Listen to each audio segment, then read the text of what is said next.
Hi there, Michelle Shepard from West Coast Nutrition here to talk to you about what you're eating and why it might be making your afternoon and evening sweet cravings worse. And of course, how to change it to make healthy eating easier.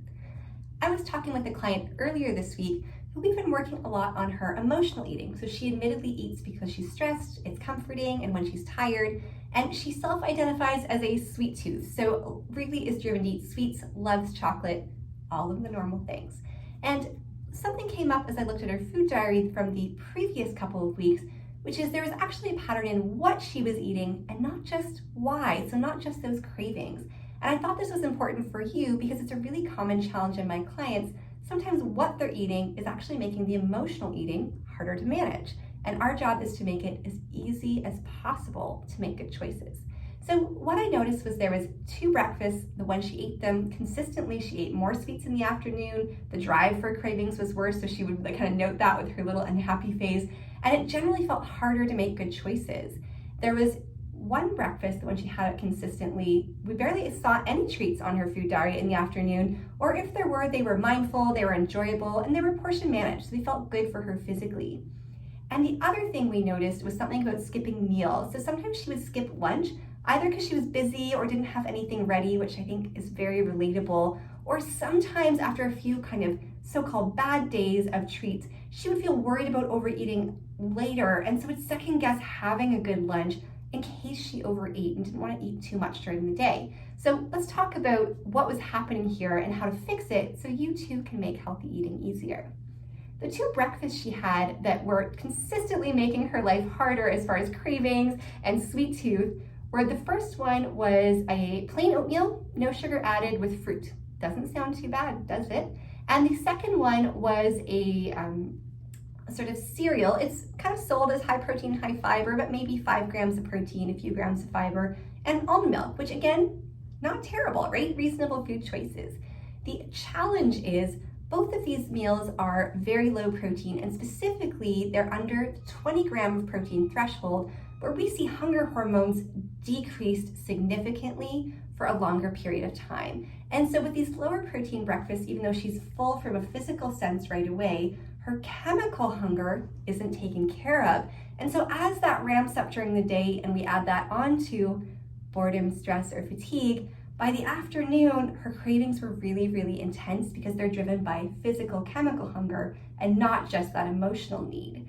Both of these breakfasts can be fixed. So the very first one, the oatmeal, she had tried a protein powder, but had actually hated it. So found it tasted too proteiny, wasn't enjoyable, and so she'd gone back to her old breakfast. So what we did was actually have her try an egg white oatmeal. If you Google eating bird food, she has a great recipe website that has this on there. It's a great way to sneak in some protein without changing the flavor. And we just use those pasteurized egg whites so that they're food safe. You don't have to worry about getting sick. So we're gonna give that a try with her. We're gonna keep the berries and the oatmeal the way they are, but see if we can slow that rise in blood sugar down and of course, decrease those hunger hormones. With that second breakfast, most of us grew up eating cereal. I know I did, but the problem is that cereal is very refined, so generally absorbed very quickly as far as the carbohydrates, and very carbohydrate heavy. Even the ones that are so-called high protein or high fiber are usually still pretty mediocre as far as those nutrients.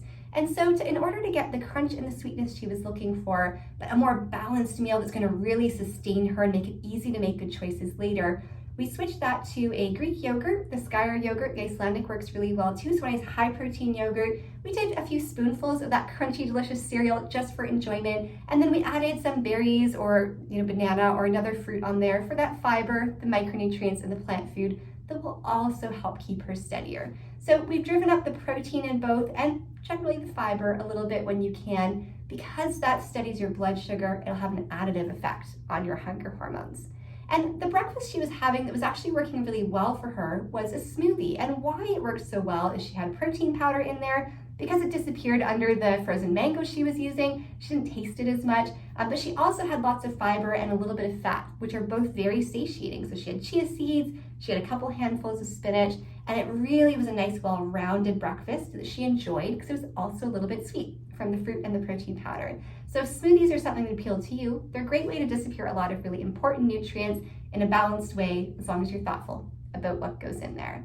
And the very last thing we noticed when we looked at her patterns that was making her life harder was that sometimes she was skipping lunch. And that's often because she was busy. So that's really normal, especially work from home. I've found a really big trend in people just working through. But also some days, because she'd been overeating the previous days, she was trying to lighten up because she was worried about expending or eating too many calories or too much food later on because she felt like her willpower or portion control weren't managed. The problem with this is what it does is when we have that really big calorie deficit and that really long stretch of time, your body will continue to release hunger hormones in order to try and get your attention as a survival instinct to push eating to the top of your mind. And so as you get more hunger hormones and more hunger hormones and more hunger hormones, it gets harder and harder to make good choices because when survival brain kicks on, it looks for foods that are calorie dense, that are high carb or high sugar, or high fat, and sometimes a combination of all three. Because when we evolved, those would have been very high value foods if you were short on food, which is why you'd be hungry. So in her case, what we were doing is by the time she got to dinner, she was having a really lovely dinner she pre-prepared. She was very full from a physical sense after. Those hunger hormones took time to go away. And so the evening was getting really tricky as far as feeling driven to overeat because she was also tired, stressed, and a little bit lonely, as many of us are at that time of day, on top of that physical drive. So by adding proactively a much better balanced lunch with some protein and some plant food, she's able to spread those calories out more evenly, lower those hunger hormones, so we can focus just on the how do we manage the emotional side more easily and see better success with that. If any of this sounds like you are not alone. This is literally a client in my office this week. And I think the other piece to take into consideration is if this is a struggle for you, it's really important to deal with it. And one of the reasons I created our group program, Conquer Your Cravings, is because I haven't found another program that combines the what to eat that's going to make your life easier and feel good physically and reach those goals and lower cravings, and the why we're eating. So dealing with the emotional side, the triggers, even the hormones. Generally, you get one or the other in a group program, and we combine both because they're both important, and that's how you get to success over time.